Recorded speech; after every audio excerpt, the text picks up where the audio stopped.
और इस एक मुसीबत में देश को धकेल के जो हमारी उपलब्धियां थी 70-72 सालों का, हमारी जो बहुमूल्य कंपनियां थी देश में, संस्थाएं थी, रेलवे आज पूरा का पूरा रेलवे नीलामी के बाज़ार में रख दिया गया है।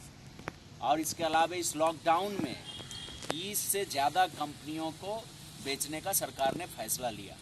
और ये सारे बहुमूल्य कंपनियां हैं, देश की बड़ी उपलब्धियों में से एक है, जो करोड़ों नौजवानों को रोज़गार और देश के सरकारी खजानों में लाखों करोड़ रुपया का एक पैसा जाता था सरकारी खजानों में। और ये सारे के सारा जो संस्थान था, सरकारी कंपनियां थी, इन सब को सरकार ने बेचने का फैसला लिया और बहुत सारा बिक भी चुका है।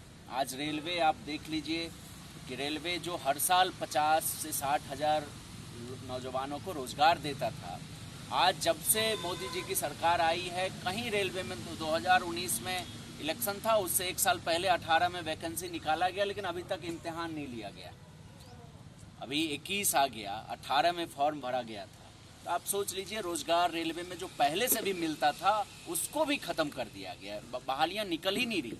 और जो पद है पहले से, नए पद की बात छोड़ दीजिए, जो पहले से पद है उस पर अपॉइंटमेंट नहीं हो रहा। रेलवे का स्कूल हो, अस्पताल हो, प्लेटफॉर्म हो, सारा का सारा चीज़ बेचा जा रहा है। पूना प्लेटफॉर्म को प्राइवेट किया गया तो 2 घंटे का प्लेटफॉर्म टिकट का दाम 50 रुपया कर दिया गया। आप जरा सोचिए कि हमारे जो करोड़ों नौजवान एक शहर से दूसरे शहर में इम्तिहान देने जाते हैं प्रतियोगी परीक्षाओं के, और अपना रात वो प्लेटफॉर्म पे बिताते हैं, उनका क्या होगा। आज प्लेटफॉर्म का टिकट का दाम भर रात का इतना है कर दिया गया है कि होटल में उतना किराया ना हो कहीं कहीं। तो ये हालत है। जो करोड़ों नौजवान सेना में दौड़ने के लिए जाते हैं, जो एडमिट कार्ड लिया और ट्रेन में लटक के दूसरे शहर में चले गए, दौड़ के आ गए, अपना रात बिता लिया प्लेटफॉर्म, उनको तो आप बेदखल कर दिए।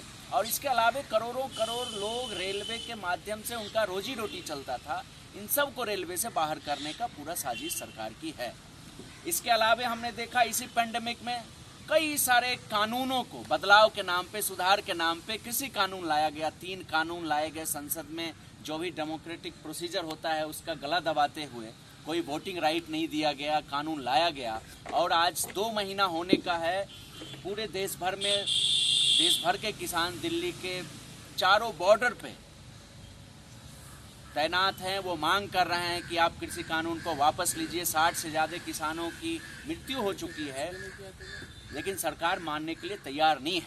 और ये कृषि कानून के माध्यम से पूरे देश का जो खेती किसानी है, उस खेती किसानी को कारपोरेट के हवाले कर देने का, अडानी अंबानी के हवाले कर देने का एक पूरा साजिश है। और इसके खिलाफ किसान देश भर में लड़ रहे हैं, रोजगार के सवाल में देश भर में नौजवान लड़ रहे हैं।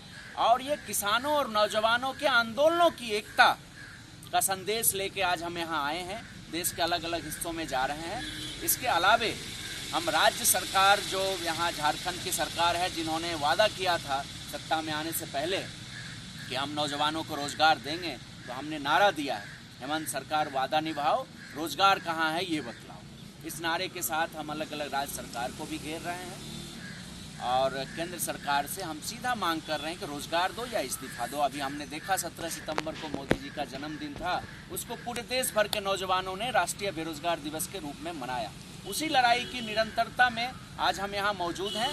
और किसानों की जो लड़ाइयाँ हैं, चल रही हैं, जो दिल्ली के अलग अलग बॉर्डरों पे, और उसके साथ नौजवानों का रोज़गार के सवाल पे जो लड़ाई है, जो आंदोलन है, इन दोनों आंदोलनों का, इन दोनों लड़ाइयों का एक यूनिटी, एक एकता, एक एकजुटता का संदेश लेके हम आए हैं। और उसी का हम लोग आज बैठक में प्लानिंग करेंगे, बातचीत करेंगे।